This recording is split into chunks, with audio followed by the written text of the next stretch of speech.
अदर्श अभ्यस्त, गोटे आसला संज्ञा विहीन पद, द्वितीय आसला संज्ञा विशेष पद।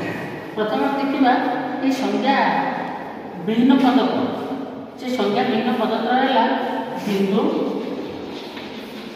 बिंदु सरल रेखा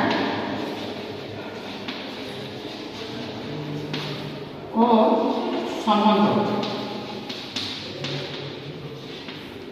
ए बिंदु आपको कहीं संज्ञा विहीन पद कहूँ।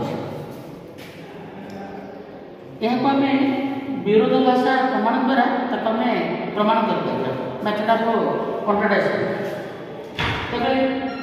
बिंदुर ऑक्सफोर्ड डिक्शनरी मीनिंग देखिले से लिखित अच्छी जार अवस्थित अच्छी किंतु आयतन। अच्छा आयतन आयतन कहले कौन पदार्थर दैर्घ्य इंटू प्रस्थ इंटू उच्चता।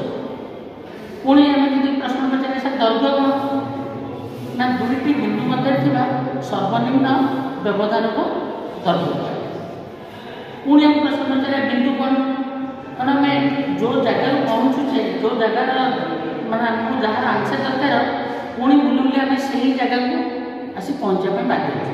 तेणु बिंदु कौन न जानले आम बिंदुर संज्ञा जापर ना। तेणु बिंदु को जमितिर गोटे संज्ञा विहीन